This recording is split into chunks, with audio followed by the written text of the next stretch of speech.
Muy buenas tardes.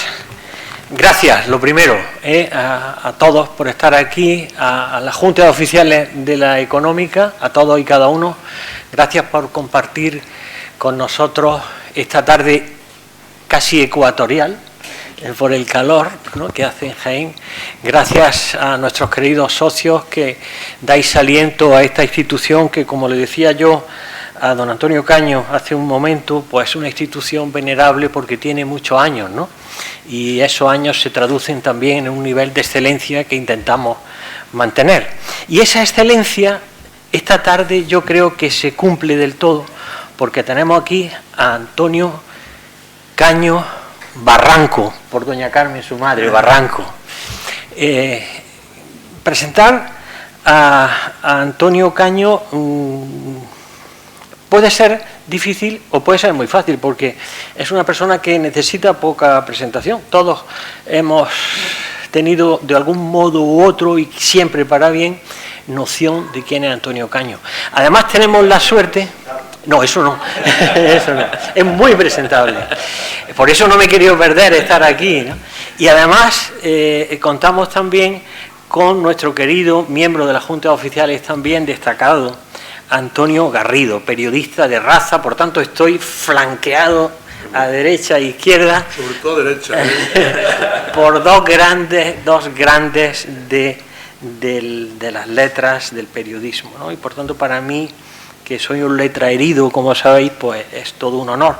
Luego, leyendo el libro, que lo tenéis aquí, aunque vamos a hablar del libro, pero con permiso de Antonio, también vamos a hacer un coloquio, si claro, te parece, Antonio, sí, ¿no? Sí. Sobre la actualidad nacional y la extranjera, porque ahora con esto de la globalización, lo de Hormuz nos toca cerca, ¿no? Sí. Nos toca cerca, curiosamente. Bueno, y como os decía, presentar a Antonio Caño es un honor, porque hemos querido también que fuera él, un jiennense, como la mayoría de los que estamos aquí, un jiennense de pueblo, como lo soy yo soy de Quesada, él es de Martos, es un marteño honorable, y Antonio, que ha tenido esa proyección dentro y fuera, sobre todo fuera de las fronteras de Jaén, que además es Premio Natural de Jaén, de la Universidad de Jaén, y otras cosas que ahora diré, pues nos honra, y nos honra grandemente con venir desde Madrid, hoy aquí en esta tarde canicular de ese Jaén ecuatorial, a honrarnos con tu presencia y con tus palabras. Por tanto, muchas gracias, Antonio, por venir. Pese a las dificultades que representa, Antonio, venir de Madrid a Jaén, ¿no? Hemos tenido que hacer un poco de encaje de bolillos, pero contando con su buena voluntad ha sido posible. Que cualquier cosa menos venir en tren. Fijaos, yo voy a hacer una presentación. Yo conocí a Antonio, tuve la suerte cuando le dieron el Premio Natural de Jaén, ¿no? Y lo saludé aquel día, pero aquel día él estaba abrumado por la cantidad de personas que se acercaban, lógicamente, a estrecharle la mano. Y yo me quedé con una frase que dijo él aquel día. Y dijo, fijaos qué frase. Dice, claro, le preguntaban los medios de comunicación, como habéis visto aquí ahora mismo, a Canal Sur entrevistándolo, y hubo un medio que le preguntó, claro, era el director del País, lo fue de 2014 a 2018,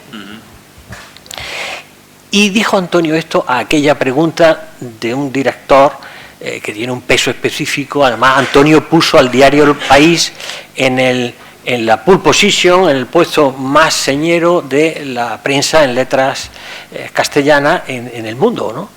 Y él dijo, cuidado, ocupo una posición relevante, pero yo no soy relevante.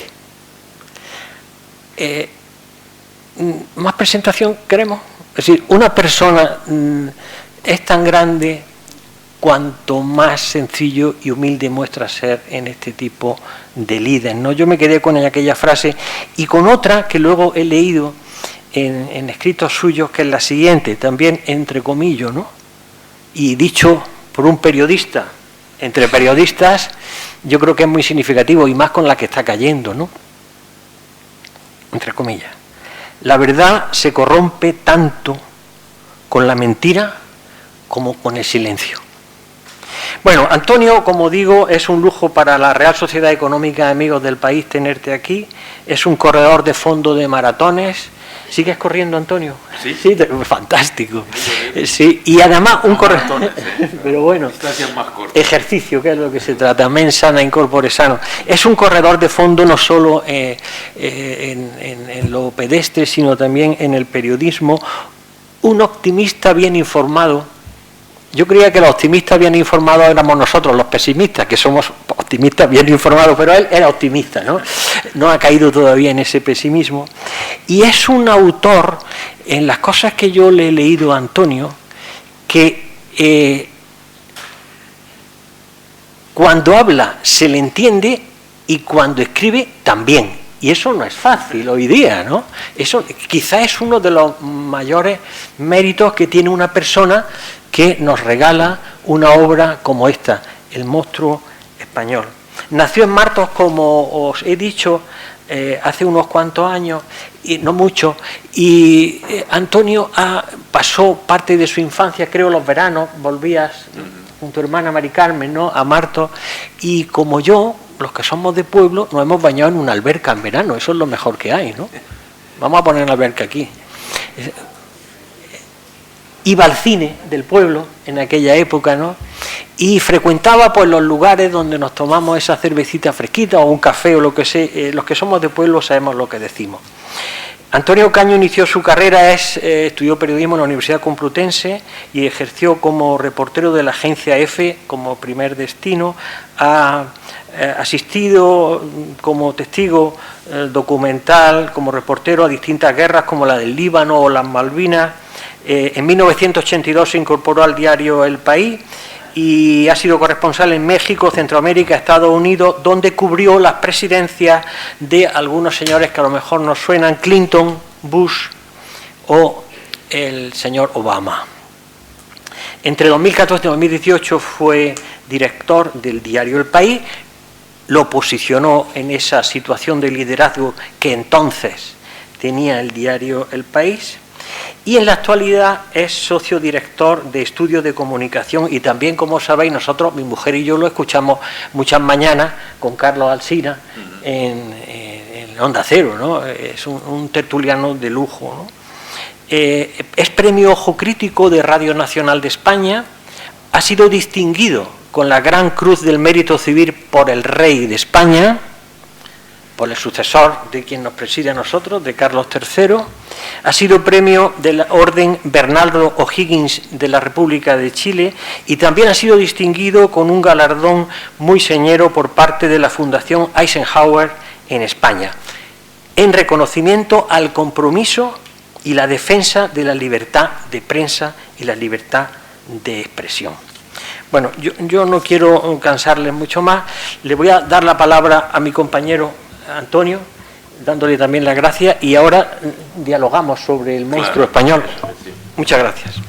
Hola, buenas tardes. Bueno, yo poco que decir, sino saludar a Antonio Caño, que, bueno, él seguramente me conoce a mí, pero yo sí lo conozco a él desde hace muchos años, porque yo fui el primer corresponsal del diario El País en la provincia de Jaén, en aquel país que yo creo que hay que sentir nostalgia de él, porque supuso una bocanada de aire fresco en aquel momento en que todos estábamos tan ilusionados con la democracia y por traer aire nuevo a nuestro país.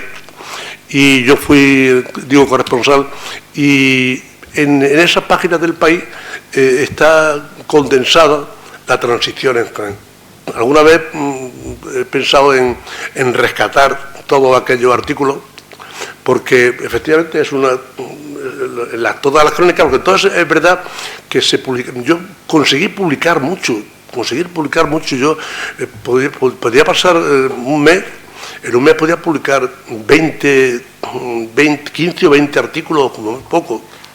Y, en fin, participé también del nacimiento, con reuniones en Madrid, con Cebrián. En fin, de esa etapa guardo un cariñoso recuerdo. Y ya digo que a lo mejor hoy la presencia de Antonio Caño pues me alienta a recuperar esas crónicas que forman parte por lo menos de la historia local. Y luego, por otra parte, quería subrayar también lo que ha dicho José Ángel, porque me alegra mucho que esté aquí un comprovinciano, un gran periodista, uno de los mejores periodistas de los últimos tiempos en nuestro país, y ni siquiera hace falta leer su biografía, porque su currículum, porque es suficientemente conocido. Me alegró también, aunque no me atreví, estuve en el acto de Natural de Jaén en la universidad, pero la verdad que en aquel momento había tanta gente que no me atreví a saludarlo, pero siempre he sentido por él una admiración profunda. Y luego también admiración, lógicamente, porque es de la tierra, porque es de Martos, un pueblo que yo quiero mucho, donde, como ya le he explicado antes, he sido pregonero de sus fiestas de San Bartolomé, y tengo motivo para sentirme también como un marteño más, porque, como tantas veces he repetido, conozco todos los pueblos de la provincia, pero Martos es especialmente significativo por todo lo que supone, sobre todo por su gente. Yo conozco mucha gente de Martos y nadie de Martos me ha decepcionado. Estoy seguro que Antonio Caño tampoco lo va a decepcionar. No he leído el libro todavía, pero tengo las mejores referencias de él, y aunque él venga a hablar de su libro, que es lo que corresponde, y para eso hemos hecho las invitaciones, pero estoy seguro que después nos tendremos la oportunidad de hablar de lo divino y de lo humano, sobre todo porque, bueno, no son buenos tiempos para la lírica, parece que en eso estamos casi todos de acuerdo. Sin que entremos en crítica de ningún tipo, porque este acto no está montado para eso.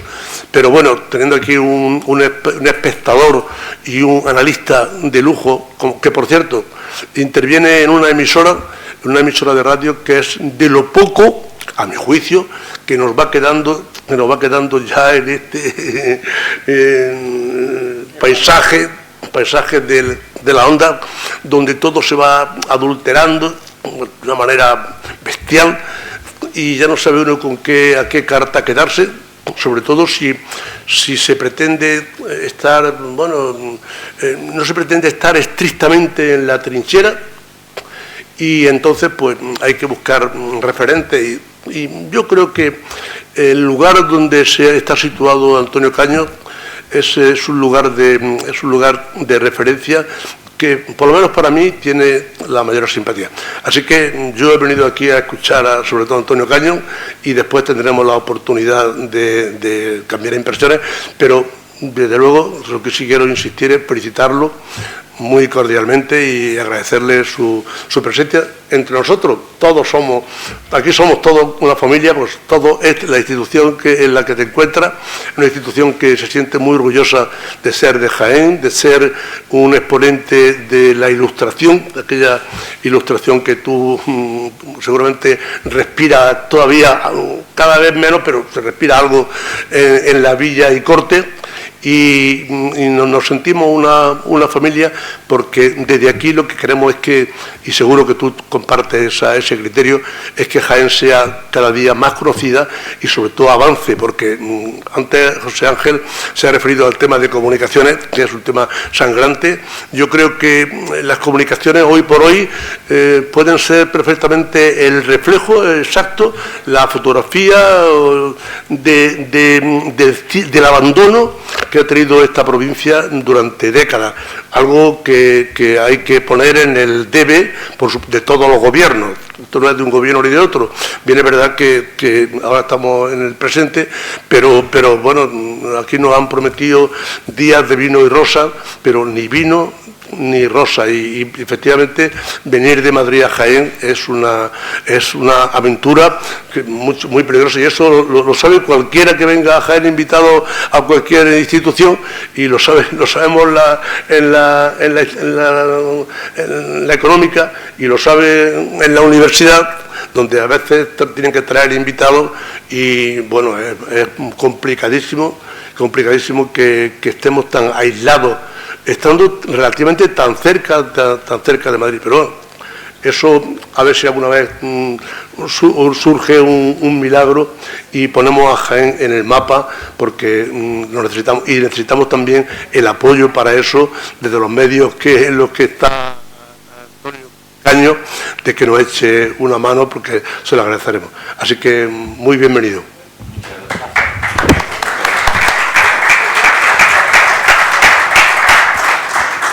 Bueno, muchas gracias a Jesús y Antonio por las palabras de presentación.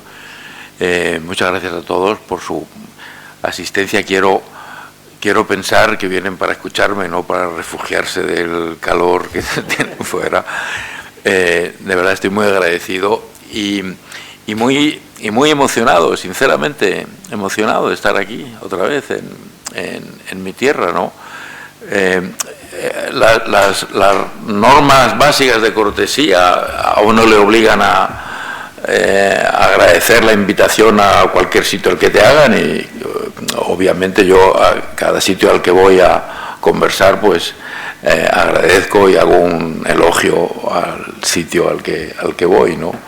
No digo que sea un elogio fingido, ¿no? Pero en este caso es francamente de corazón, ¿no? Yo he vivido muy poco tiempo en Martos, en Jaén. He pasado algún tiempo, pero he vivido poco. Y es sorprendente, de verdad, hasta qué punto, con el paso de los años, lo siento más cerca. La vida es un poco circular, ¿no? Y es verdad que muchos recorridos vitales acaban en el mismo sitio en el que empezaron, ¿no? Y así lo voy sintiendo ahora en el otoño de mi vida, ¿no? En el que me siento más próximo y con más ganas, y me siento incluso más influido, ¿no? Por mis padres, por mis orígenes, y muchas veces sondeo qué hay en mí de esta tierra, ¿no? Pese a que no haya vivido aquí. Antes hacías un elogio a mi humildad, que no sé si he pretendido siempre ser humilde porque es de necios ser otra cosa, ¿no? Pensar que el trato que te dispensan cuando eres director del país va a continuar cuando dejas de serlo, pues hay que ser muy idiota para pensarlo, porque hay personas que simplemente desaparecieron por completo de mi vida una vez que dejé de ser director del país. El primero, el chofer, claro, el chofer al día siguiente no estaba. Pero bueno, el chofer era lógico que no estuviera, las secretarias nunca más, ¿no? Pero mucha gente que yo creía amigos y quería gente que me agasajaba sinceramente también desapareció por completo, ¿no? O sea que sigue, creo que como un gesto de inteligencia he procurado ser humilde. Y fíjate que esa humildad creo que me conecta con esta tierra, porque esta es una tierra humilde, en el mejor sentido de la palabra. Cuando uno habla de una provincia o de una ciudad como una ciudad humilde, tiende a pensar que es pobre. No, Jaén no es rico, pero es humilde más que pobre. Fíjate ese problema del transporte, por ejemplo. Jaén ni siquiera lo pide. No existe ese reclamo. Es conocidísimo el reclamo de otras provincias y de otras partes de España a tener un AVE, que todo el mundo pide un AVE, ¿no? Aquí lo primero que pide es un AVE. Pero Jaén no es un lugar reivindicativo, no es una provincia reivindicativa, no se tiene como una provincia reivindicativa.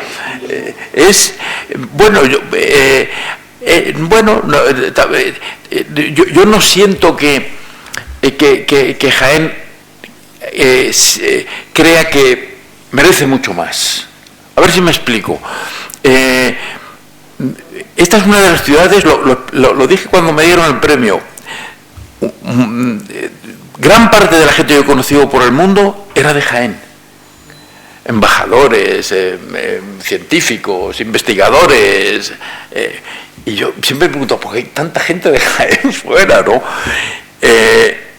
Pues porque esta es una provincia que no le importa que la gente esté fuera, ni a la gente de Jaén le importa estar fuera, ni es menos jienense por eso. La gente de San Sebastián, en cuanto puede, se va a San Sebastián. De Palma de Mallorca, Palma de Mallorca es un orgullo ser de Palma de Mallorca. Yo nunca he oído a nadie de Jaén decir, un orgullo ser de Jaén. No, se lleva con humildad, con tranquilidad. Entonces, esa forma de ser, creo que en realidad ha estado en toda mi vida. Y a mí me gusta, a mí me gusta. Yo no quiero, me alegro de no haber sentido nunca sobre mí el peso de ser de un lugar. Y nunca he sentido ese peso. A mí Jaén nunca me ha pedido nada, ni me ha exigido que yo diga que soy jienense, ni he recibido ninguna crítica por no serlo. Nadie me ha condenado por no hablar con acento andaluz. Si un sevillano no habla en acento sevillano, no es sevillano, punto. No ocurre eso con Jaén. Jaén nunca ha supuesto nunca ha supuesto una carga. Para mí siempre ha sido una ayuda. Cuando he venido, me han recogido, me han querido, me han tratado bien. Mis familias, a lo mejor he estado años sin llamarles, pero cuando vengo me dan bien de comer, me tratan bien, me quieren, me reciben. La gente de Martos me quiere, me saluda cuando voy al parque o estoy tomando una cerveza. Nadie me pide nada. Nunca alguien de Jaén me ha llamado para pedirme un contacto. Nadie de Jaén me llamó nunca cuando fui director del País para pedirme que colocara a un hijo que es periodista. Entonces, mi relación con Jaén es muy buena, porque nunca ha sido una carga, nunca he sentido el peso, ni siquiera ni el peso emocional que tiene alguien que es de San Sebastián, que va toda la vida con la cruz de ser de San Sebastián. Esa cruz no la llevamos nosotros, luego tenemos otras carencias, pero esa cruz la lleva. Bueno, pero no hemos venido a hablar de Jaén, que a ustedes no les interesa nada lo que yo piense de Jaén. Les voy a contar una pequeña historia para introducirnos en el libro y después pues conversamos de lo que queramos. En agosto de 1979 yo trabajaba en la agencia EFE y como yo no había terminado aún mi carrera, pero en esa época era fácil encontrar trabajo y además yo tenía un contacto en la agencia EFE. Sí, cómo es la vida, ¿no? Y cómo los contactos y cómo se ganaba uno la vida en esa época. Mi abuela, cuando se fue de Martos, ¿dónde trabajó al principio? Pues sirviendo en una casa, en lo que mi abuela era analfabeta. Entonces, pues se colocó sirviendo en una casa. De una familia de clase media, en realidad, porque en esa época las clases medias tenían servicio.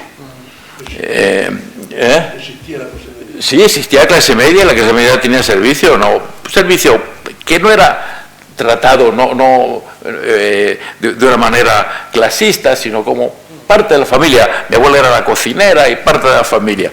Y la casa en la que estaba era de la familia Martí. La familia Martí eran periodistas. La más famosa era la hija mayor, que trabajaba en Radio Madrid y que se llamaba,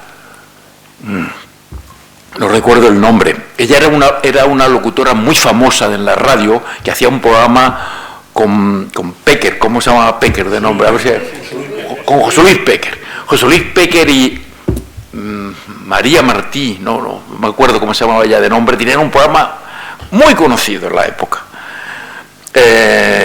Y ahí donde trabajaba mi abuela. La otra hija, la pequeña, que se llama Elena Martí, se casó con otro periodista que se llama Enrique Vázquez. Enrique Vázquez fue un periodista notable que trabajó en televisión, en La Clave, hizo algún programa de La Clave, pero su trabajo principal era en la agencia EFE.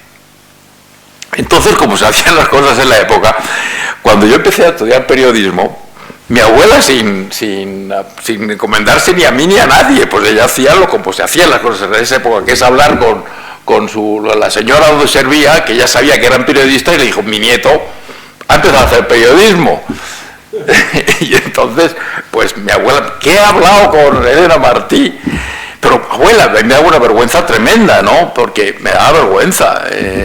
Pero abuela, ¿cómo que haces esto? Pero mi abuela tenía muchísimo carácter y Y así se hacían las cosas en esa época. Y entonces, bueno, me concertó una cita con Elena Martí y con Enrique Vázquez, que yo no quería, pero a la que fui, por no dejar mal a mi abuela. Bueno, de ahí salió que yo empecé a trabajar en la agencia EFE, junto con Enrique Vázquez. O sea que mi abuela, que por supuesto para entonces ya había colocado en Madrid como a 15 o 20 marteños, a los que iban, y uno colocaba en no sé en qué empresa, porque conocía a no sé quién, era una agencia de colocación, ¿no? Y acabó en el fondo decidiendo la carrera de su nieto, porque en el fondo esa gestión es absolutamente determinante. ¿Por qué es determinante? Estamos en agosto del año 79 y ha habido un golpe de Estado en Guinea Ecuatorial. Guinea Ecuatorial entonces era una noticia enorme. Hoy, desgraciadamente, los españoles no saben nada de Guinea Ecuatorial. Yo salgo a la calle y pregunto si se habla español en algún país de África, solo eso me dirían que no creen. ¿Y usted conoce un país que se llama Guinea Ecuatorial? Algo he oído de Guinea, pero no sé mucho más. ¿Qué idioma se habla ahí? No tengo ni idea, pero se hablará algún idioma africano. Nadie sabe nada. De un país que en su momento eran dos provincias españolas. Dos provincias españolas que tenían, cuando las cortes eran procuradores en cortes, ellos tenían representación en las cortes con procuradores como tenían cualquier provincia española, territorio español. Macías, del que habla este libro, nació español, tenía un documento nacional de identidad español, fue educado por españoles y español, y como alcalde español de la ciudad de Mongomo, vino al Pardo a saludar a Franco como diría el alcalde de Soria, absolutamente igual. Bueno, pues en el año 79 le dieron un golpe de Estado al gobernante, a Francisco Macías, que era el gobernante que había heredado el poder cuando España le dio la independencia a Guinea en el año 68. Después de 11 años de mandato salvaje, cruel, por eso le llamo el monstruo, porque era una matanza tremenda, una persecución. El libro relata algunos episodios estremecedores, horribles, que me dolía incluso escribirlos. Bueno, le dieron un golpe de Estado, un sobrino de él, le dio un sobrino de él que se llamaba Teodoro Obiang, que es el presidente actual. Le dio un golpe de Estado en el año 79, y entonces la agencia EFE envió una noticia importantísima. Envió a uno de los periodistas, uno de los reporteros veteranos y con más nombre. Bueno, como Guinea es un horror, a los 10 días este señor dijo: oye, yo me vuelvo, aquí no se puede estar, aquí no se puede vivir, y se volvió. Y entonces la agencia EFE, que era la agencia de España, no podía, hay que mandar a alguien. Empezaron a buscar en la agencia EFE, ni Dios quería ir a Guinea Ecuatorial. Entonces, pues dijeron: bueno, ¿quieren voluntarios? Voluntarios. Yo tenía 22 años, pues dije yo. Y entonces, pues me mandaron a Guinea Ecuatorial. Bueno, yo vivía entonces con mis padres, claro, y me fui a Guinea Ecuatorial. Me llevaron a vacunarme de la fiebre amarilla y me dieron las pastillas de quinina para Guinea Ecuatorial en esa época, pues imagínate, no, las condiciones sanitarias y de todo tipo. Bueno, me vacunaron y todo esto, pero le dije a mi madre: me voy a Guinea Ecuatorial. ¿A dónde? Pero mi madre no tenía ni idea dónde era Guinea Ecuatorial, solo sabía que era un sitio que estaba en África y que se debe pasar un hambre terrible. Bueno, total que yo me hice mi maleta y mi madre consiguió al final meter, sin que yo me diera cuenta, 3 o 4 latas de leche condensada, porque ella pensó que esto es muy nutritivo y que te va a hacer falta allí cuando estés en ese país. Bueno, pues me fui a Guinea Ecuatorial, llegué al aeropuerto, por supuesto no había taxis, me eché en mi maleta y me eché yo en una camioneta, en la parte de atrás de una camioneta donde ya iban viajando 7 o 8 personas allí, todos tirados. Yo pues allí hasta fui al hotel, el único hotel que había en Malabo en ese momento, que se llamaba Hotel Bahía, y bueno, dejé mi maleta y entonces ¿qué hace un periodista en esas condiciones? Un periodista nuevo, mi primer destino, 22 años, buscar otros periodistas. Donde hay otros periodistas, ahí estará la noticia, ¿no? Entonces busqué otros periodistas y me fui a la radio de Malabo para decir, ¿dónde están los periodistas? Y en la radio me dijeron, todos los periodistas están en Bata, que es la parte, Guinea tiene una parte en el continente y otra que es, la capital es Bata, y tiene otra parte en una isla, que es donde está la capital del país, que es Malabo. Yo estaba en Malabo, en la isla. Me dijeron, están todos en el continente, en Bata, porque acaban de detener a Macías. A Macías, después de que le dieron el golpe de Estado, huyó. Y estuvo como 15 días huido por medio de la selva. Bueno, cuando yo llegué, acababan de detener a Macías. Así que yo, que acababa de dejar mi maleta en el hotel, ¿y cómo se llega a Bata? Hay barcos en el puerto. Me fui al puerto de Malabo y un barco que sale para Bata, pues un barco allí, pues una lancha que iba llena de gente, pues ahí me metí yo, una larga travesía, tan larga que se me hizo de noche en la travesía. Yo que venía de viaje, no había dormido, me dormí en el barco. En medio encima de la cubierta, me dormí, yo no sé si de susto, de nervios, me dormí. Me dormí y al despertar, miro y compruebo que me habían robado 300.000 pesetas que me había dado en metálico la agencia EFE para sobrevivir en el viaje. Todo. 300.000 pesetas. Y dije, Dios mío, mi primer destino. Me dan 300.000 pesetas y el primer día las pierdo. Primero, ¿cómo voy a vivir? ¿De qué voy a comer? Y luego, y por lo peor de todo, lo más embarazoso, ¿cómo se lo digo yo a la agencia que me han robado? Dirán, pero idiota. Yo quería morirme. Bueno, pero fíjate cómo es la vida y cómo es la gente, ¿no? Yo debía estar tan mal que se me acercaron allí unos muchachos, me dijeron, ¿qué le pasa? Pues yo debía estar probablemente llorando, ¿no? Y les dije, pues me han robado 300.000 pesetas. Y me dijeron, no se preocupe, quédate aquí, la vamos a encontrar. A cabo de un rato, volvieron con las 300.000 pesetas. Íntegro, todo, hasta la última peseta, el sobre completo. Dije, bueno, ¿ves? Todo esto son mensajes, o sea, mensajes. Primero, un mensaje contra el prejuicio. Porque uno lo primero que piensa, ¿cómo se me ocurre venir a esta mierda de país, a esta gente? No sé qué. Primer mensaje, aquí está el dinero. Yo recuerdo, dije, traté de darles una propina, me dijeron, no, invítenos a algo. Y no había, había una especie de bar en el barco, pero el bar, todo lo que tenía eran 3 botellas de Soberano. No había más. Oye, pues ellos dijeron, no, está cojonudo, 3 botellas de Soberano, esto es lo que queremos. Compré las 3 botellas de Soberano, se las regalé, y ese fue todo mi premio. Y luego ya, pues, continué la aventura, que era una aventura, la relata bien la aventura Manu Leguineche en un libro que se llama La Tribu, que lo que cuenta es esto, ese grupo de periodistas que fuimos a seguir el golpe de Estado de Obiang contra Macías. Entonces, sí, efectivamente ya encontré al grupo de periodistas, fui a ver, Macías estaba en la cárcel ya, en la cárcel de Bata, fui a ver a Macías en la cárcel y después seguí todo el juicio que le hicieron, lo trasladaron en un avión español. Guinea no tenía nada, Guinea todo lo que necesitaba se lo pedía a España, y de hecho Obiang, o sea, el presidente que acababa de llegar, le pidió a Suárez la Guardia Civil, le pidió y la Legión. Ellos tenían miedo de trasladar a Macías solo, no tenían ejército, ¿no? Y el ejército que tuvieran sería más bien leal a Macías, y entonces le pidió la Legión, la Guardia Civil, para que se encargara de la seguridad en el juicio, y la Legión para que hiciera el traslado de Obiang desde Bata hasta Malabo, pero Suárez no quiso.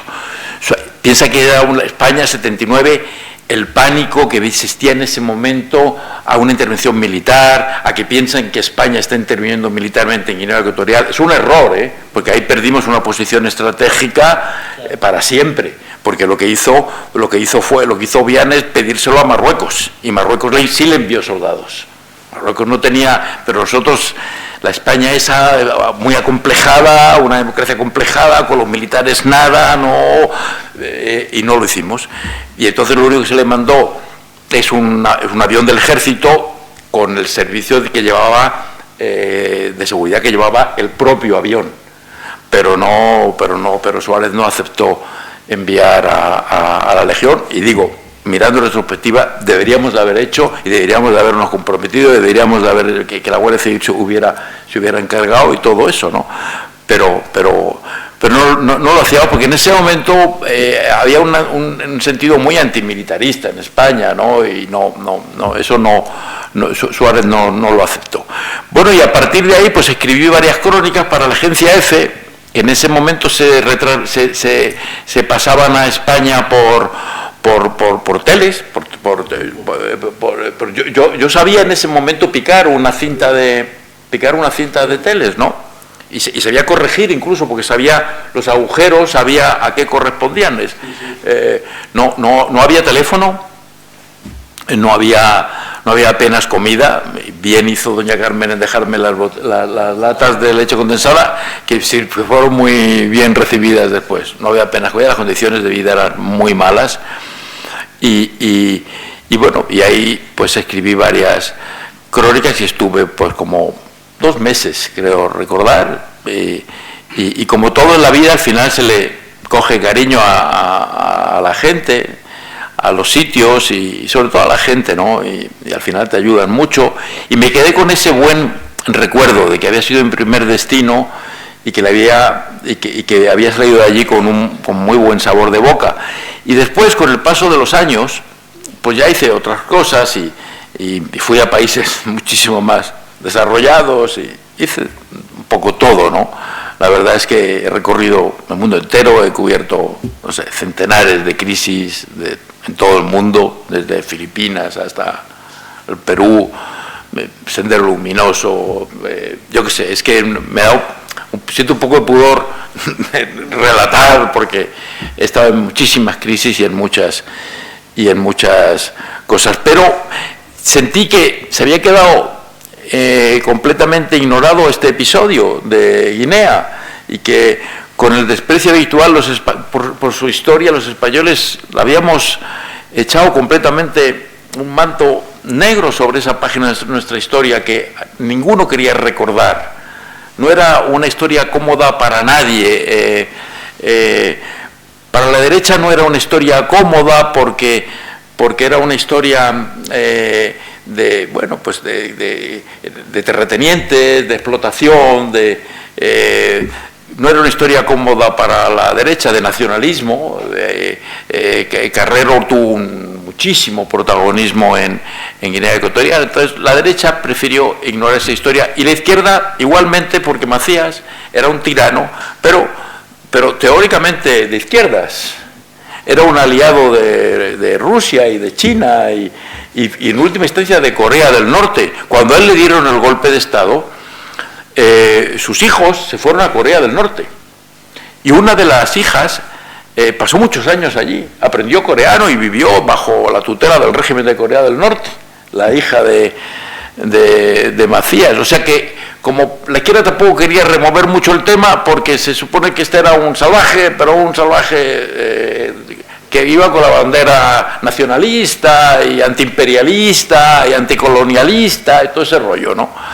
Y como ya sabéis que la propaganda tiene más importancia que los hechos, pues oye, pues vamos a taparlo todo. En definitiva, nadie se ha enterado. No están los planes de estudio de ningún colegio, ni nadie lo estudia, ni nadie se ha encargado de... Fíjate que me ha dado rabia, porque Francia presta una enorme atención a su historia, a sus excolonias, muchísima, todo. A día de hoy siempre lo ha hecho, pero lo sigue haciendo. ¿Qué voy a decir el Reino Unido, donde el rey visita periódicamente todas sus antiguas colonias?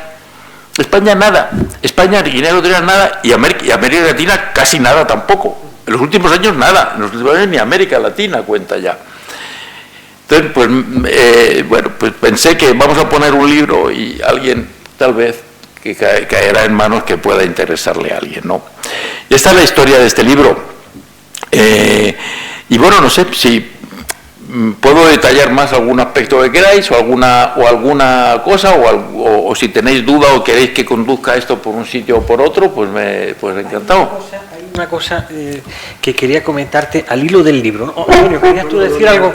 Es que le comentaba yo a algunos de mis compañeros de las juntas oficiales que en la Universidad de Jaén yo tengo como 12 o 15 alumnos que son de Guinea Ecuatorial.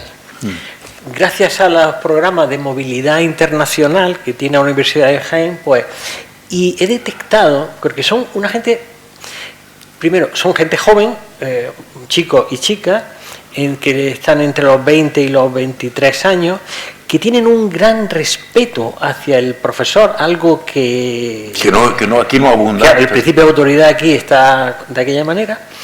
Y luego que se expresan en un castellano muy correcto, ¿no? Te quería claro. un poco preguntar por esto. ¿Tú crees que esto es beneficioso o qué ángulos puede tener esto? El que tengamos con ellos esta relación, aunque sea universitaria. Mira, en primer lugar, una de las cosas que me da rabia del desprecio de Guinea Ecuatorial es que en Guinea Ecuatorial nos aman. O sea, obviamente si tuvieran posibilidad de hacer un referéndum, seguirían siendo parte de España, porque en Guinea Ecuatorial aman a los españoles. Para ellos es la única buena referencia que tienen en su vida, en su pasado, porque yo no digo que el colonialismo español en Guinea fuese una maravilla, ¿no? Pues claro que hubo abusos, hubo pues actos pues que son injustos y que son reprobables, ¿no? Pero también hubo muchos factores de beneficio para Guinea Ecuatorial durante la colonia y no todo, como digo, hubo una parte de colonia, pero luego otra parte de integración plena, o sea, unos años en los que Guinea era parte de España con pleno derecho. El territorio de Guinea tenía la renta per cápita más alta del continente, el índice de universitarios más alto de toda la región, el índice de mortandad infantil más bajo. Es decir, Guinea disfrutó durante unos años durante la presencia española de un cierto periodo de esplendor. Había muchos colegios, todo el mundo iba al colegio. Los colegios eran religiosos, se educaba obviamente en los valores de España y como España tenía el régimen que tenía, se educaba en los valores pero también se aprendía matemáticas, se aprendía geografía, se aprendía historia y se aprendía latín. Entonces no había analfabetismo, o si lo había era en lugares remotos, y por tanto los guineanos en su mayor parte añoran esa etapa, porque desde entonces lo único que han tenido son padecimientos, que es un tirano primero, Macías, sustituido por otro después. Entonces, ¿cómo no van a añorar ese periodo? Por supuesto que sí. Y luego España está, al mismo tiempo siento que España está en deuda, porque no les hizo caso, nunca.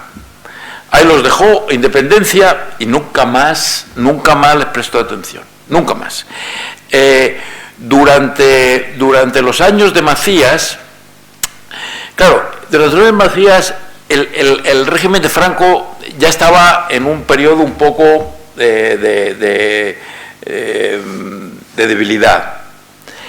Y en ese momento la obsesión de Franco era Gibraltar y entenderse con la ONU.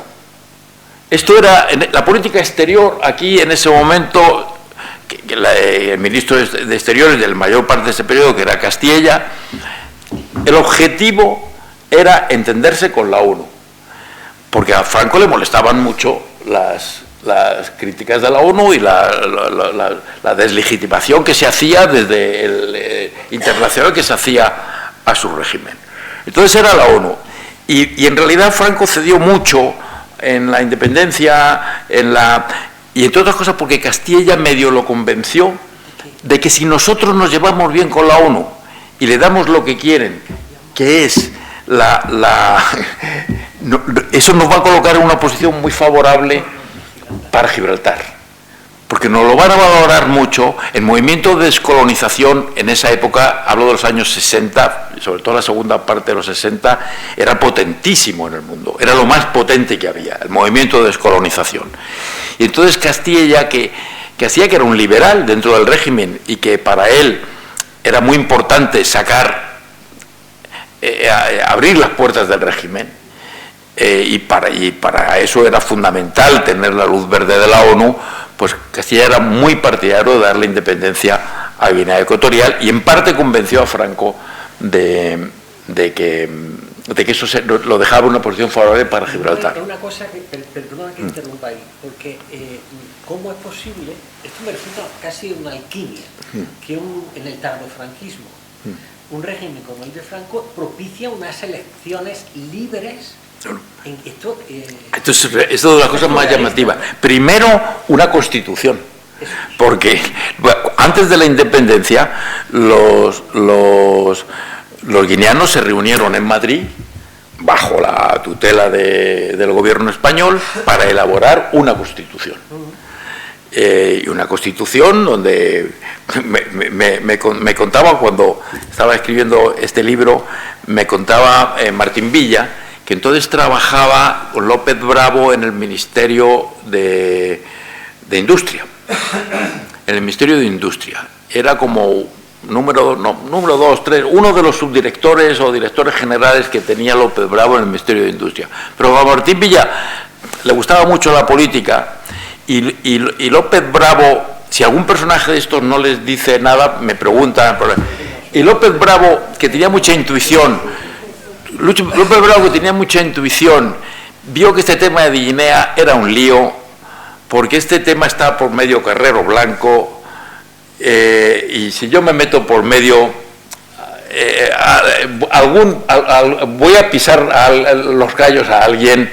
Le dijo a Martín Villa, ocúpate tú del asunto. Martín Villa entonces tenía 20 y tantos años, o 30 años, y entonces él estaba encantado de dedicarse a eso. Y entonces estaba allí elaborando la Constitución. Quien les hizo el borrador al final fue, por Dios, uno de los padres de nuestra Constitución, que ahora está en el Consejo de Estado, Dios mío la memoria. No, está vivo, Herrero. Miguel Herrero. Miguel Herrero fue el que les hizo al final el borrador de Constitución, que él era ya un buen, prestigioso jurista, ¿no? Y entonces cuando Martín Villa vio el proyecto de Constitución, fue a López Bravo. Y dijo, ministro, yo no le digo nada, pero aquí hay legalización de todos los partidos políticos. Entonces, claro, Martín Villa, pero legalización de todos los partidos políticos. Bueno, pues oye, legalización de todo, López Bravo dijo, tú, mira para otro lado, esto no es tema nuestro. Claro, porque en esos momentos, ahí mandaba el Pardo. Que se ocupe el Pardo. El que tenga que contárselo al Pardo, yo no se lo tengo que contar al Pardo. El que tenga que ir al Pardo a decirle, esta es la Constitución de Guinea y partidos políticos, que se lo cuente. Pero sí, llamó muchísimo la atención, claro. Pero bueno, yo no sé qué cálculo. Carrero Blanco estaba en contra, pero no hasta el punto de ponerse en contra de Franco. No sé qué instinto. Porque obviamente si esto era autorización de Franco no se hubiera hecho, evidentemente.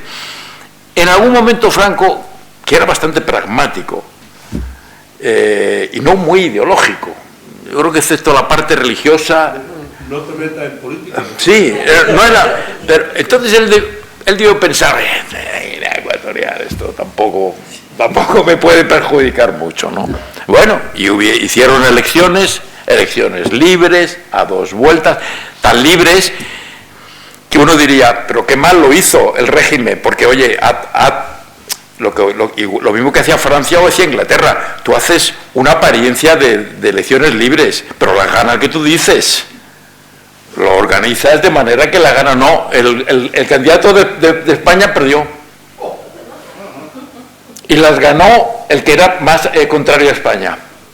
Que tú dices, pero oye, de verdad, oye, no tenéis unos servicios secretos, no hay alguien ahí capaz de organizar unas elecciones en Guinea Ecuatorial. Los perdieron. Bueno, y las perdieron y además aceptaron la derrota. Oye, una vez que ves que has perdido, pues haces un fraude, ¿no? Bueno, pues no solamente hicieron fraude, y además no solamente no hicieron un fraude, sino que llevaron al presidente del Tribunal Supremo de la época, que no recuerdo el nombre, está en el libro, y le llevaron al presidente del Tribunal Supremo a hacer de garante de las elecciones. Y el presidente del Tribunal Supremo de la época, las leyes serían las de Franco, pero quien las aplicaba eran gente íntegra, en su gran mayoría. La carrera judicial era gente íntegra, defendía y aplicaba las leyes que tenía. Y entonces este señor llegó a Guinea y se comportó con total honestidad. ¿Sería Antonio Hernández? No, es anterior. Es anterior. Se comportó anterior, tanto que cuando Macías, ya el día que iba a tomar posesión, y estaba el presidente del Tribunal Supremo de España en el acto, al acercarse a él, le dijo: yo soy presidente gracias a usted. Porque Macías sabía que si él hubiera dicho esto no vale, estas elecciones no valen, pues no valen, ya está. Y las invalida y valen las actas que él hubiera, pues cambian las actas ahora en Venezuela y no pasa nada. Pues, ¿qué hubiera pasado en Guinea Ecuatorial del año 68? Pues nada. Y le dijo Macías: yo soy presidente gracias a usted. O sea, Macías reconoció y hay quien dice que Macías se hizo muy antiespañol después, pero que si España lo hubiera ayudado más, pues quizá no hubiera pasado lo que hubiera pasado. Pero España no se comprometió, no se quiso implicar, dejó hacer, y al final pues Macías se fue yendo pues con quien le dio amparo. ¿Quién le dio amparo en esa época? Pues quien estaba buscando penetración en África, Rusia, la Unión Soviética. La Unión Soviética en ese momento pues tenía muchísimo interés en la región, le hizo un puerto que convirtió en una base militar soviética. Y bueno, pues al final Macías se fue con quien le pagó. Y España pues no se comprometió. Y luego pues nunca se ha querido comprometer. Tiene un poco que ver con la debilidad de nuestra política exterior, con la complejidad con la que actuamos en el mundo. Seguramente que aquí no había fuerza política para respaldar una intervención militar en Guinea, que es lo que tenía que haber habido. Una intervención militar en Guinea para parar la matanza. Que es lo que ha hecho Francia tantas veces, y sin ningún pudor lo hace, y no deja de ser un país reconocido por el valor de su democracia, por eso, ¿no? Pero España no, y luego ha hecho muchas cosas. Franco hizo un colegio mayor para los estudiantes guineanos, que es el colegio mayor, bueno, y como era la época, le puso el nombre de una virgen. Esto es para los africanos, pues Colegio Mayor Nuestra Señora de África, y era donde venían los negros a estudiar. Oye, mirándolo, si lo juzgas con el prisma ahora, pues parece racista, ¿no? Que es que los negros estaban en un colegio, ¿no? Solo para negros, que se llamaba Nuestra Señora de África. Pero viéndolo desde los estudiantes que venían, pues era una enorme oportunidad. Venían a estudiar a España y tenían apoyo económico y tenían un colegio a su disposición. Después Macías se enfadó con todos ellos porque, claro, los estudiantes en España se fueron haciendo oposición a Macías y les quitó la nacionalidad. Y entonces no pudieron nunca volver a su país y se quedaron vagando en un limbo, apátridas en España, maltratados en España. Casi todas las mujeres fueron a la prostitución. Hubo una época en la que la prostitución de mujeres negras era muy exótica y casi todas las chicas acabaron en la prostitución. Los chicos mal, pues acabaron todos mal. Y bueno, pues es una historia, la historia de relación de España con Guinea Ecuatorial es una historia trágica, la verdad, la mires por donde la mires, ¿no? Y el libro, pues, en el fondo ilustra una tragedia con aspectos de comedia, como digo, y algunas pinceladas de cómo era de contradictorio a su vez el régimen de Franco. Por favor, que nadie interprete esto como un blanqueamiento de ningún tipo, pero es verdad que en cualquier sistema, cuando hablas de las personas y no de el sistema, encuentras cosas que te sorprenden. A mí me sorprendió, por ejemplo, uno de los episodios es que una de las veces que Macías se trató de reconciliar con Franco, bueno, pues se trató de reconciliar, le pidió dinero, claro, porque al final todo era cuestión de dinero, y entonces Franco le mandó muy poco, creo que 1.200.000 pesetas, una cosa muy poco, pero bueno, oye, lo mandó para tenerlo contento, ¿no? Y a ver si lo podemos aplacar. Pero uno diría que una cosa así se envía por otras vías, no. Lo envió en un avión, en un maletín, con un funcionario del Banco de España. Un funcionario del Banco de España que recogió el dinero en una firma, entrego a don fulano de tal la cantidad, y el funcionario firmó su papel y un recibí, entregó el dinero, volvió con su recibo y lo entregó en el Banco de España diciendo: yo he cumplido con mi trabajo con toda limpieza. Un funcionario honesto que estaba haciendo un soborno, pero él lo hacía con honestidad, él lo hizo de forma honesta, ¿entiendes? Esas paradojas que eran probablemente muy comunes en la España de entonces, eran muy comunes claro, y que ocurrieron, que en Guinea se dieron muchas escenas, porque durante un tiempo Guinea fue un polo de atracción de inversiones y de aventureros que querían hacer fortuna, ¿no? Y algunos lo hicieron, porque era un lugar donde el negocio del cacao y de la madera, pues la verdad es que reportaba pingües beneficios, ¿no? Y mucha gente se hizo millonaria allí. Había que ser un poco aventurero, porque claro, era trabajar en unas condiciones difíciles, en un país que no daba las condiciones adecuadas, pero al mismo tiempo la gente con la que he hablado de esa época pues guarda un recuerdo magnífico, ¿no?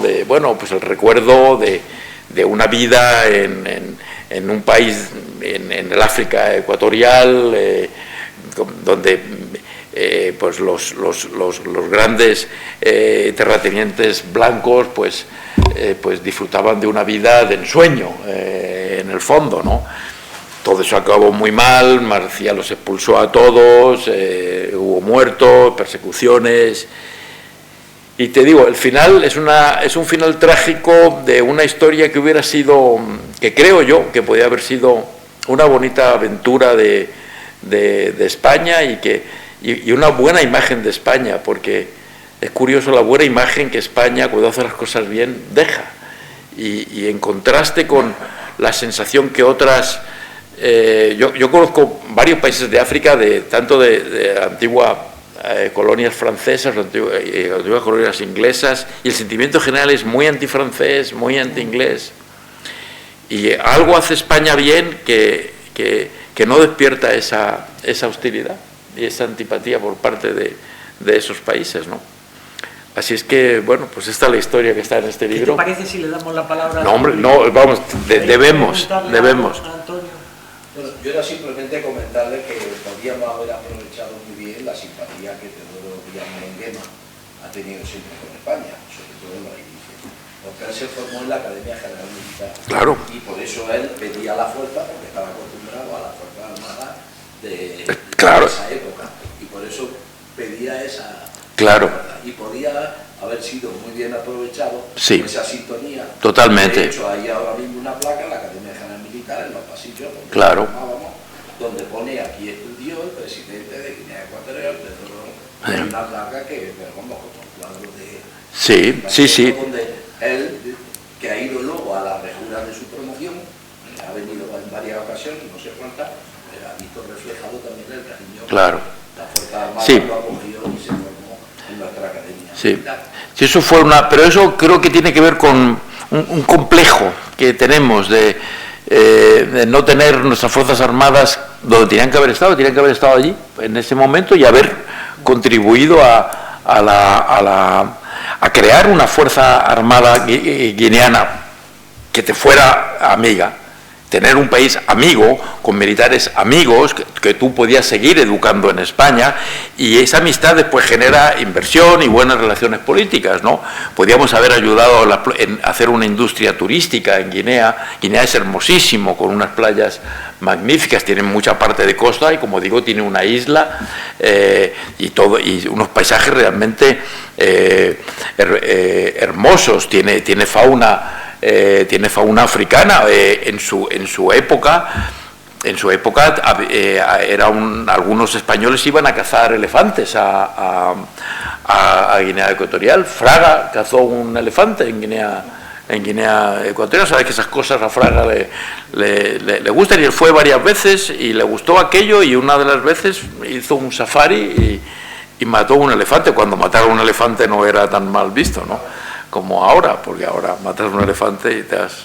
Una curiosidad, como el monstruo español, ¿por qué el título? Bueno, es que se explica, vamos, en dos palabras. El monstruo porque verdaderamente su régimen fue monstruoso. Él además perdió totalmente la cabeza, y las salvajadas que cometió, y que están, muchas de que están aquí descritas, son inimaginables. Era una persona que asesinó a 70, 80.000 compatriotas, mandó al exilio 200.000, mató a todos sus colaboradores, mató a todos los miembros de su gabinete, a todos sus ministros, porque a punto que sospechaba de todos, cada uno le tenía un motivo de sospecha. Todos sus... como digo, él ganó unas elecciones, ¿no? Mató a todos los contrincantes en las elecciones, a todos los que habían sido rivales en las elecciones los mató. Era un monstruo, pero era un monstruo español, o sea, es nuestro hijo de puta. Quiero decir, educado en un colegio de los jesuitas en su provincia, en Mongomo, funcionario del gobierno español. Como fue un estudiante espabilado y aprendió un español correcto, pues hacía las veces de ayuda en múltiples frentes. Hacía de traductor en los juicios, hacía escritos que tenían que intercambiarse entre una provincia y otra. En fin, trabajó como funcionario del gobierno español, pagado por el gobierno español porque tenía DNI español. Como he dicho, después ascendió, fue alcalde de su pueblo, que es Mongomo, y un alcalde español, como he dicho antes, fue recibido en el paro por Franco, que recibía alcaldes, y que, pues, está ahí en la foto, está con Franco. Y bueno, pues un español. No, que digo que como vamos consumiendo el tiempo, y bueno, la verdad es que me parece el libro muy interesante. Yo creo que te felicito vamos, a mí ya me suscita y tal. Pero ya que tenemos aquí a Antonio Caño, y es un referente periodista, y como tampoco podemos entrar en un coloquio más largo porque se nos haría demasiado tarde, con mucha calor, pero yo solamente quería hacer una pregunta al hilo de la actualidad, una pregunta muy sencilla. ¿Cómo vadis España? No sé, es que por hacerlo por resumirlo mucho, y tampoco porque no entremos ahora, bueno, si entramos partido a partido, problema a problema, pero poco un retrato de la situación. Es difícil. A ver, España está como está, si es que no, tampoco hay que... te distraes y hay tres imputados nuevos, pero literalmente, o sea, quiero decir, yo hoy he viajado. Entonces, por la mañana he estado en una ceremonia de graduación de mi hija, y entonces pues tenía el móvil apagado como es normal, ¿no? Para no molestar, ¿no? Entonces, en cuanto he salido, he cogido el coche para venir aquí, y entonces pues lo primero que he hecho, he cogido el coche, y he encendido la radio porque era ya como casi la 1 de la tarde y no había podido tener el teléfono hasta ese momento. Entonces he encendido la radio y me entero que era imputado a las 2 hijas y a la secretaria del Zapatero. Digo, Dios mío. Claro, lo que es la consecuencia de que él ayer pues no echó balones fuera todo el rato y el juez entendió que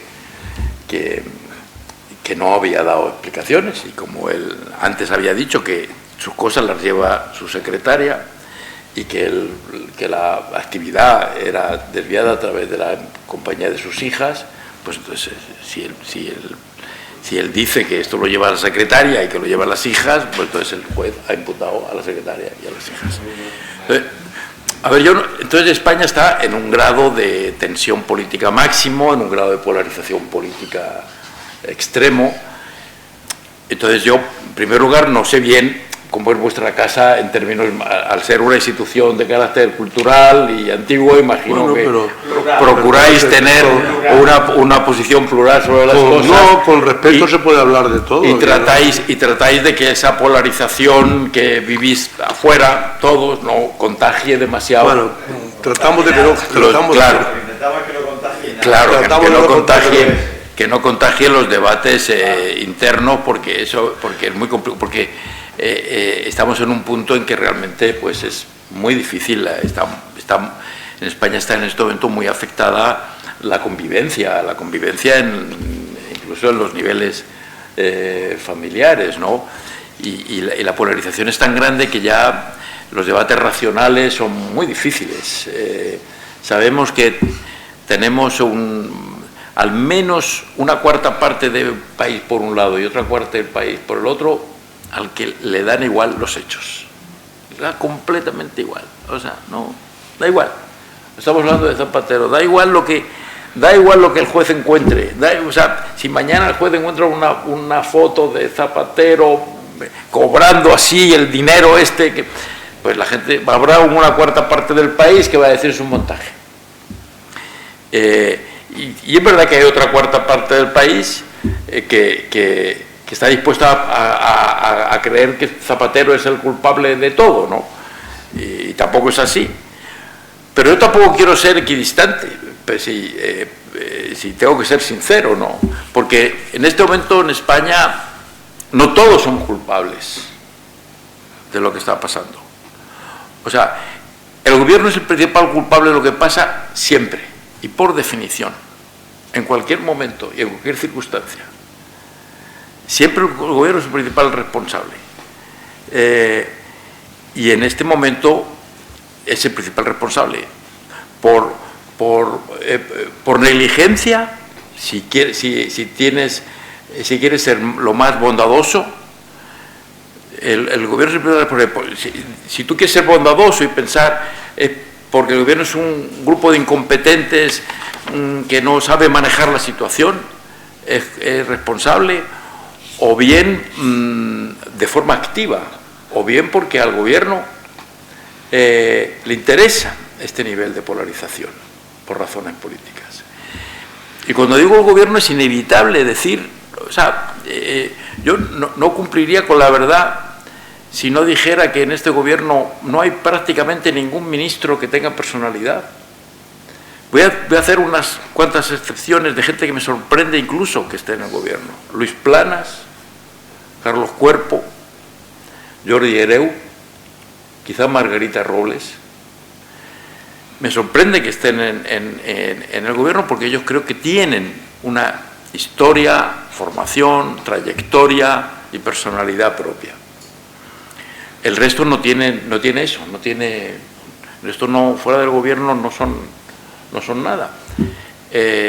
Entonces, cuando hablamos del gobierno es inevitable hablar de Pedro Sánchez, porque pocos presidentes del gobierno han marcado su gobierno y han tenido un control sobre su gobierno tal. Y qué decir del Partido Socialista, ¿no? El Partido Socialista, honradamente, yo conozco muy bien al Partido Socialista, entre otras cosas porque he trabajado durante 40 años en el país y a nadie se le escapa, y he sido director del país durante 4 años, y en fin, estábamos entre amigos y tengo que decir, y todos sabéis que la proximidad que ha tenido históricamente el país con el Partido Socialista, pues es... y aunque yo no he estado mucho tiempo fuera de España, pero, en fin, es evidente que conozco bien el Partido Socialista, conozco bien a Felipe González y conocí a Zapatero. Le hice la primera entrevista que le hizo El País a Zapatero, se la hice yo, porque recuerdo que en ese momento Zapatero quería hablar de política exterior, de lo que la verdad no sabía una palabra, pero él quería, como era un desconocido, lo acababan de nombrar, a Zapatero le pasó un poco como a Sánchez, que era un desconocido cuando lo nombraron, cuando lo eligieron secretario general, que lo eligieron secretario general para que no saliera Bono, no sé si os acordáis, y era un desconocido. Cuando dijeron que han elegido a Zapatero, todos creíamos que era Virgilio Zapatero, que era la persona conocida. Zapatero era un desconocido. Entonces empezó a darse a conocer, y entonces El País le hizo una entrevista, pero él quería que fuera una entrevista de política internacional, como para darse un poco tono cierto, ¿entiendes? Para empezar un poco en tono alto, ¿no? No empezar hablando de política nacional, sino empezar hablando de política internacional. La verdad es que no sabía una palabra, pero el director me dijo que si le hiciera yo, que pasaba por ser un experto en política internacional, ¿no? Yo tampoco que supiera mucho, pero sabía un poco más que Zapatero, ¿no? Y bueno, le hice la primera entrevista. Recuerdo que él dijo, mira, tú tienes las cejas como yo. Se ve que eres de los míos. Y yo le dije, bueno, pues no me generó nada. Y también conocí a Pedro Sánchez nada más ser elegido, porque a mí me nombraron director del País casi coincidiendo con el momento en el que él lo eligieron secretario general del Partido Socialista la primera vez. Casi al mismo tiempo. Pero casi al mismo tiempo quiero decir cuestión de días. Y entonces, como digo, lo que El País significa para el Partido Socialista, pues una de las primeras visitas que él hizo fue a verme a mí, y fue a mi despacho en Miguel Yuste para presentarse. Pues yo tampoco lo conocía, yo no he oído hablar de él nunca en la vida. Y entonces, como no nos conocíamos, él primero como que se introdujo, ¿no? Y me dijo, mira, yo seguramente no me conocerás porque tú has estado mucho tiempo fuera de España, ¿no? Hombre, ya algo he oído de ti, pero vamos, no. Mira, yo soy del Partido Socialista de la Juventud. Hizo una pequeña biografía. Y él lo que destacó es, bueno, esto no es que esté oficial en mi biografía, pero yo pertenezco a la corriente liberal del partido en Madrid. Me dijo que era de la corriente liberal. Yo creo que yo después he entendido que me lo dijo como para satisfacerme, porque como yo venía de Estados Unidos y había pasado 15 años en Estados Unidos, él debió pensar, este viene de Estados Unidos, este debe ser un liberalote. Y entonces me dijo, yo soy de la corriente liberal. Yo, como no lo conocía, y yo con quien tenía muy buena relación era con Rubalcaba, llamé a Rubalcaba. Le dije, oye, este me ha dicho que es de la corriente liberal del partido. Y me dijo Rubalcaba, sí, es verdad, es verdad. ¿Tú escribiste un libro de Rubalcaba? Sí, yo escribí un libro de Rubalcaba. Bueno, y me dijo, sí, es verdad que es de la corriente liberal del partido. Me dijo, bueno, y me contó un poco las familias a las que pertenecía. Es de la familia no sé qué, luego se pegó a Blanco. Me contó un poco también Rubalcaba, me añadió un poco. Y bueno, pues nada, y tuvimos buena relación durante un tiempo en el que él ejercía de liberal, que es, en términos así como hablan dentro del partido, eso es como la derecha del partido, ¿no? De hecho, su primer acuerdo de gobierno fue con Ciudadanos, como recordaréis, ¿no? Entonces, bueno, no sé, me he desviado para decir que efectivamente el protagonismo de Sánchez en la política española y el Partido Socialista, como nunca ha tenido nadie ningún secretario general. Y si estáis pensando en Felipe González, os aseguro que no tiene absolutamente nada que ver con Felipe González. Felipe González tuvo una vida muy dura dentro del Partido Socialista, siendo presidente del gobierno y con toda la popularidad que tenía. Felipe González tenía dentro del Partido Socialista resistencias fortísimas. Para empezar, guerra. En el Partido Socialista de esa época existía el guerrismo, que dentro del partido era lo más fuerte. Era el ala más fuerte. Pero luego existía el sector Carlos Solchaga, el partido estaba muchas corrientes internas muy fuertes. Y de hecho, en esas reuniones famosas del Comité Federal del Partido Socialista, de la que habéis oído hablar, Pedro Sánchez perdió varias votaciones. Porque Pedro Sánchez tenía en ese momento, lo conozco muy bien, Pedro Sánchez tenía en ese momento una obsesión que es, el partido a mí me da igual. yo soy presidente del Gobierno de España. Y entonces, claro, muchas decisiones molestaban en el partido. Por eso perdía votaciones dentro del Comité Federal. Porque algunas decisiones del Gobierno pues no sentaban bien. Por ejemplo, nombrar ministro como veis, tengo la cabeza ya un poco... ¿A Jorge Semprún? No. Bueno, a Semprún eso fue una patada en el hígado para Guerra, por ejemplo, ¿no? Eso para Guerra fue una declaración de guerra, porque Semprún era un aristócrata francés. Y eso en el partido, o sea, un partido cuya base muy de izquierdas, eso era... Pero hubo otro peor, que es el que fue marido, Boyer. Ah, Miguel Boyer. Boyer, claro, Boyer, pues era el por partido. Boyer por el partido, pues era... Pero él, Felipe González, en ese momento, la verdad es que no... Quiero decir que nadie ha tenido más poder que Sánchez, y para ser honesto, es inevitable vincular el actual estado de situación política con la personalidad, el carácter, la manera de entender la política y de hacer política de Pedro Sánchez. Con lo que eso representa o represente para cada uno de vosotros, ¿no? Sí, no he contestado, por supuesto, a tu pregunta, pero... Bueno, muchas gracias, Antonio. Gracias.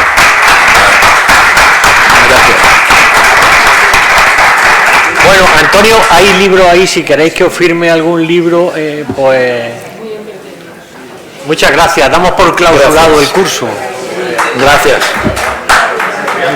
Bueno, nada, encantado. Bueno.